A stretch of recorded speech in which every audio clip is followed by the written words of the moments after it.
Thank you. Thanks for inviting me. I'm really pleased to be here. Alex, thanks very much for that. What he really means is I've been around a long time. I'm a bit of an old fart as far as politicians go, but it's always good to get out of Westminster. But I was particularly keen to come to this when Neil invited me, because this is a session which does politicians like me a lot of good.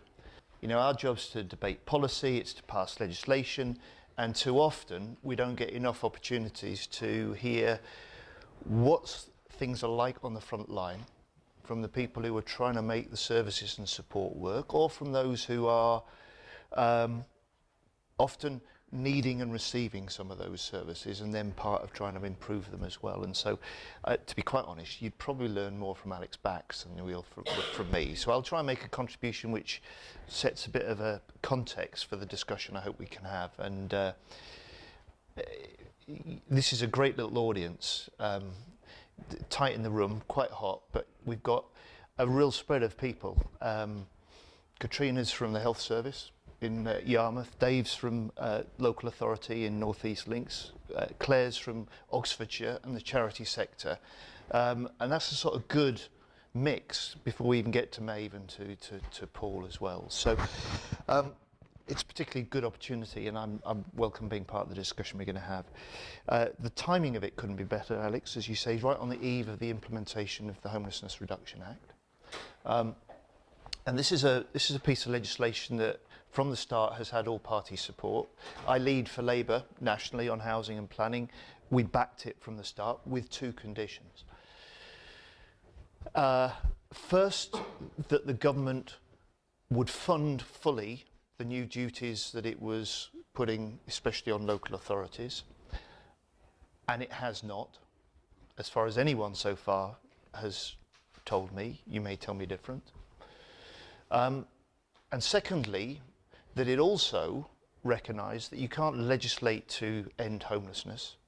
You've got to tackle the root causes of homelessness, and they are not. Now, it was almost 18 months ago when this legislation was first debated in the House of Commons. And sad to say, the homelessness problems have got worse during that time, as they have every year since 2010. And you'll know what the picture's like and the position's like in your own areas, but nationally, we've now got a situation where we've got almost 80,000 households in temporary accommodation, 120,000 children. We've got the level of households accepted each year as statutorily homeless, up by more than 50% since 2010, and of course rough sleeping has almost trebled over that period of government. And when I think about the implementation of the Act,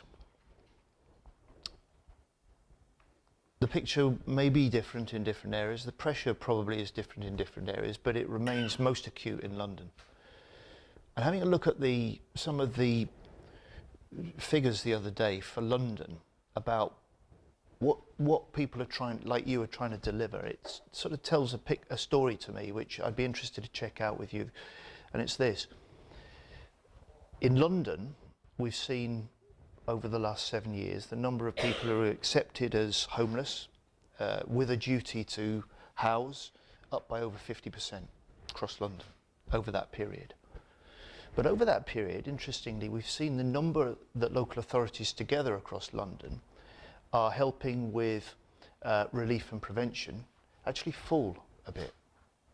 What that tells me is that, especially in areas like London, we're in the worst possible situation as we go into the implementation of the Act, with authorities increasingly concentrating on doing what they have a legal duty to do and not doing some of the things that they feel are needed or might also want to do. And I'd be interested in your views on that. So in circumstances in a situation like this, what frustrates the hell out of me is the lack of, I suppose, urgency that I get from government about really doing anything about this.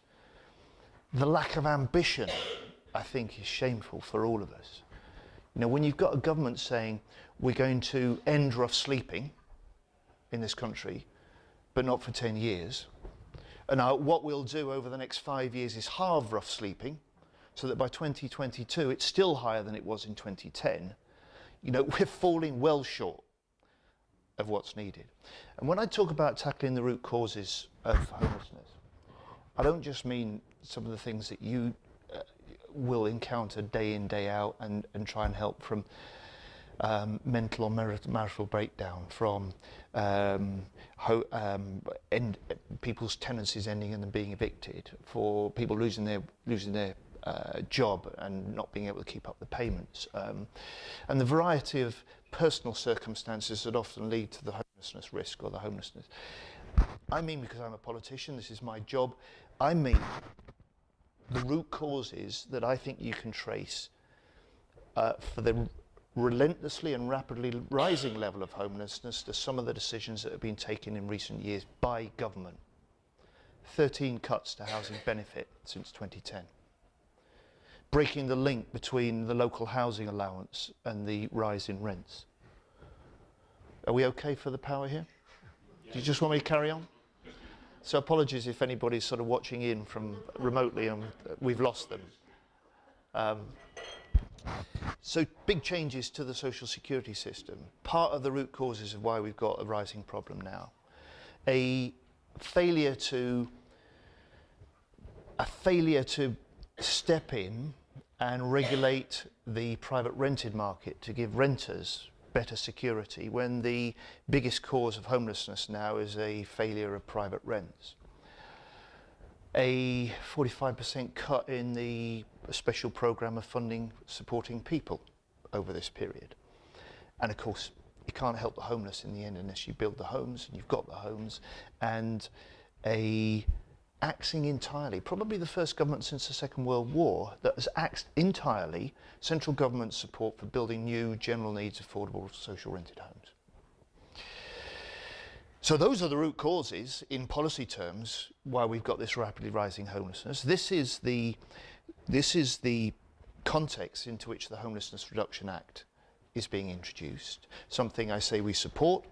It's a useful step, but it won't solve the homelessness crisis, because that requires something bigger, it requires something bolder, it requires something much more urgent from government ministers. And for me, the tragedy of this is that we know what works because we've done it before. When Labour was in government in the early 2000s, there was also a rapidly rising level of homelessness, statutory and rough sleeping. And we brought a whole set of things together, new legislation for rights for people to homelessness help, special supporting funding for frontline services and for individuals, a group at the heart of government to knock heads in Whitehall together to make things happen. And then, you know, we saw the results over the period. So by 2010, Crisis and the Joseph Rowntree Foundation, in their independent homelessness monitor, were able to declare an unprecedented decline in homelessness over that period. And we saw rough sleeping virtually disappear from our streets and cut by 3/4 over that period. And so I'm happy to answer questions. I won't go into detail now, really, but if Labour were to get into government, as we hope we will and we're campaigning to do, then things would be very different. Week one, we'd have a task force set up that Jeremy Corbyn, as Prime Minister, personally would lead. He's made that commitment to homelessness. We've made the commitment on rough sleeping, we'd end that within a parliament. We've set aside a plan for further funding for the frontline intervention services and a stable, certain supporting system for supported housing and some of the hostels. And we would require from housing associations for them to do what they did before, only in London, to set up what is known now as the clearinghouse scheme. We'd require them to set homes aside for people with a history of rough sleeping when they're ready to try and settle and get themselves settled again. And we as a government would help fund the replacement of those social rented homes over the following 2 years. We'd do that in London to double the capacity, and we'd do that across the country where it's also needed. Now I'm going to end on a couple of points just to try and be upbeat, and I think because it's very, I think it's easy in the field we're in, particularly when we're in debates like this, to feel that it's really all tough, and it is. But let me give you a couple of reasons to be upbeat. My job as leading for Labour is to try and make the case for change. My aim in doing that is to try and get other people beyond the political world and of other political parties willing to argue and back the same sort of case as I'm arguing for Labour. And we are making some headway on that. So we're winning some of the arguments that some of you have been involved in helping on getting government to rethink their plans for supported housing funding in the future. We're winning it on recognising that there's a need to build new social rented homes again. And we've won it recently with what was a landmark in many ways, a political landmark in Parliament a month ago. And it was this.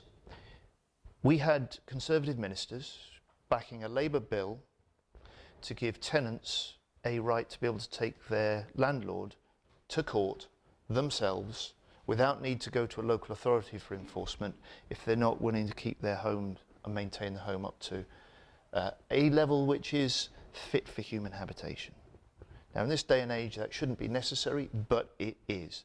This was a similar bill that they blocked 3 years ago. It's the same legislation that they voted down 2 years ago, but they're now accepting it. So this means whether you're a renter in private rented, housing association or council rented, if your landlord isn't willing to make sure that it is fit for human habitation, that means free of vermin, free of chronic condensation and damp, free of faulty wiring that might cause fires. In other words, the category 1 houses that you're familiar with that are at risk to people's health and their very lives. Now sadly, this is still needed. But we've got the government backing now. The first stage of that bill has been passed, and what I really hope is that this is a piece of legislation that we will support through Parliament with some of the same conditions as we did for the homelessness reduction bill, but maybe in another 18 months' time we might be looking at a discussion like this which is about the implementation of that piece of new legislation, just like we are with the homelessness reduction bill now at the beginning of next month. Thanks very much.